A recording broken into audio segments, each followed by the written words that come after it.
Oops. It is only the 11th of the month and I already ran out of money. Again. Guess it is instant ramen and water for the next 20 days. Again.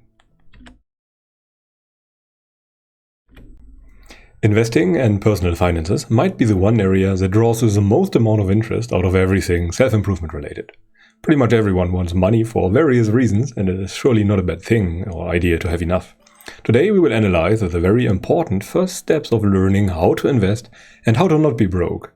But without further ado, let us begin with a frame of reference that allows you to learn and avoid the first and most common mistakes people make. And I like to begin with this kind of map. To the left side, we see all the things people typically try in the beginning because they want to get rich quick. They want to be wealthy quick. They don't want to do all the work. And the further you progress towards the right side of the map, the more you land at things people typically attain with a lot more experience. And the entire process in the terms of getting rich and wealthy can take an awful lot of time, between, 10 to 30 years or more, unless you are very lucky and maybe found a good company and sell it to other people. But most people can't do that. Only a very tiny minority of people can walk that way. Nonetheless, there are still some things that we can do. And a typical path through such a map might look like this. You start at a desire to be rich and possibly want to do it quick. In the beginning, you live paycheck to paycheck, maybe with your parents, and want to change your situation as fast as possible. Many people then try to join some kind of crypto exchange portal nowadays and begin to trade. At some point, they burn themselves, try other means of speculation, maybe get some good financial education afterwards, some good financial education and not speculation education, and maybe even start a side hustle. Maintain a low cost of living for a while, start saving money, maybe invest even a bit more into their own education and get a good job and start investing in funds and maybe get a high-paying job. This is something that looks like a somewhat regular path. The first steps might be able to be avoided, but most people can't do that. They have to experience that speculation does not work for 99% of the people. But still, it works in the short run, and then they think they cracked the code and they know it all, and, they have to face the consequences of their behavior before they are ready to change. Okay, but let us continue. Being wealthy, what does it even mean? Well, it means that you have more than you need or spend, and it has a number of conventional benefits. You have better emotions, more confidence, more discipline, a higher status. You are likely healthier since there's a lot less stress, both on the mental and physical side. Your willpower might increase and a bit more things come to mind. However, there seems to be no more additional happiness from $70,000 onwards. There is a sweet spot. When your basic needs are covered, you won't get any additional happiness benefits from money. There shouldn't be such an illusion out there. And now a few words on why not everyone is doing it and why it is hard in general. Why is not everyone rich? Well, the controlling of our emotions like greed and fear is kind of difficult. Not everyone is capable of doing so, and many people just jump into the crypto world or any other kind of speculation, pyramid scheme, and lose all their money because they are so impatient. So patience and gratification delay are hard indeed. And dealing with the monotony is also quite challenging because we have a natural curiosity as humans and we want to do new things all the time. Even though if we have a time-tested approach that works, we still want to do something else. And we have to endure that too. And it is easy to get distracted by people that promise fast and easy success. And fear of missing out can really lead to disaster. And not doing that is also kind of difficult. And the necessary courage to actually buy stocks when, for example, an event occurs and the stock is very cheap can also be quite challenging because it requires a lot of emotional stability. Anyhow, now to the traits of a good investor. They are as follows. They are knowledgeable and passionate because otherwise you won't really pursue it. You have to be patient. You have the necessary aggression to pull the trigger and go all in when an opportunity occurs. And you have little greed, fear, and a good emotional control.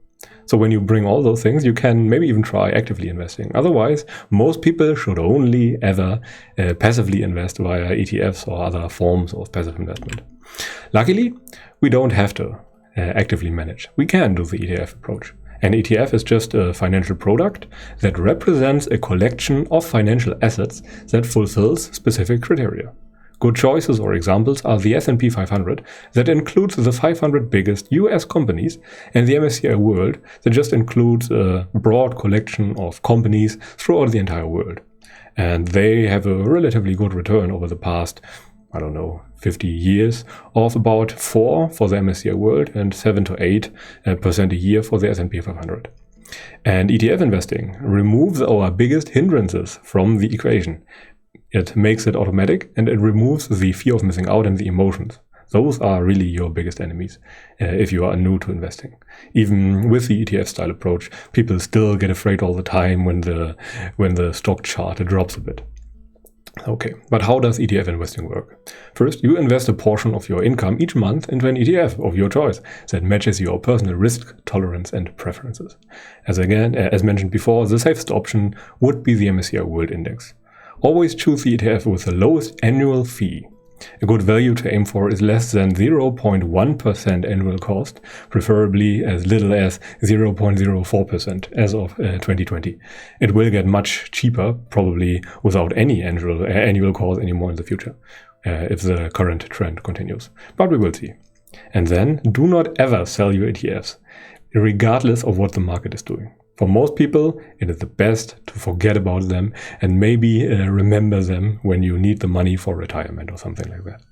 Most people should never ever watch what is happening to their money because they will get afraid otherwise and then they will lose money. Your emotions are your biggest enemy. Always remember that. Other types of investing are also possible, but 99% of people should not do this. I won't inform you much in a beginner tutorial like this, but a good starting point would be the book The Intelligent Investor. Read it, understand it, maybe read it multiple times, and then you have a good idea what to expect. And value investing can work, there's no question about it.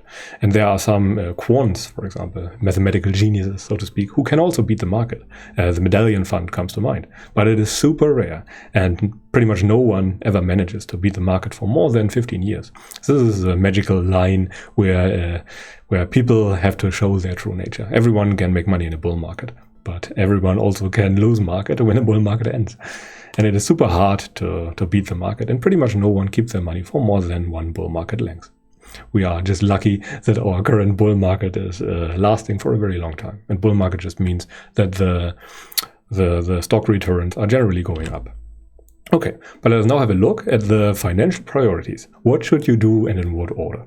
First of all, you have to gather a lot of knowledge on finances. There's no way around it. If you have no idea what you are doing, you will make mistakes. No one is as lucky as making a lot of money without having any idea what they are doing. Then you should definitely get rid of all your bad debt. Bad debt is everything that is costing you more money than it can possibly earn you. For example, you could borrow money and invest it in the stock market. That would be somewhat okay debt. But credit card debt that just costs you 14% annually is super expensive and something that works against you. The compound effect of interest is working against you in that sense, and that is something you want to avoid at all costs. Then you want to maintain a low-cost lifestyle for as long as possible. If your goal is you want to be rich or wealthy at 40 or 50 or something like that, then it can work. But you will very likely not reduce your lifestyle ever again once you upgraded it. And this is the most expensive thing in your life. And then you can think about increasing your income. For example, work a good job, maybe create a company, maybe work on the sides, something like that. And only after you have enough money, you can think about investing in ETFs. You can do it before, but it only really helps with establishing a good habit of investing. It won't make you a lot of money in the beginning. You have to have a big income, for example, if you want to have a good amount of money at the end when you want to retire. And only as a very last step, you want to think about saving more money. It is surprisingly unimportant. If you save 90% of your income but earn very little, you won't amass a lot of wealth. It is very important to remember that. You can increase your income by a lot, but you can only save as much as you earn. This is a very important lesson. And when people compare saving rates online, it might be good for your ego. Well, good for your ego, but it won't make you rich. Okay. Well, but let us now come to the most important points, maybe. Having enough money might be the most desirable thing in modern society. There's no question about it. If we have have money problems, essential red will make everything kind of difficult. And the solution to that is that you have good financial education and good financial priorities, because in the beginning you can save a lot of time and, problems that might arise. Further, you want to avoid greed and emotional decision making. Pretty much every decision under the influence of strong emotions will be a wrong one.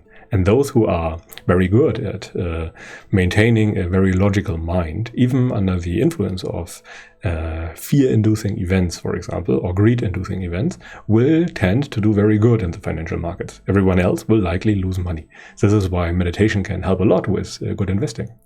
And for most people, ETF investing and dollar cost averaging in combination are right.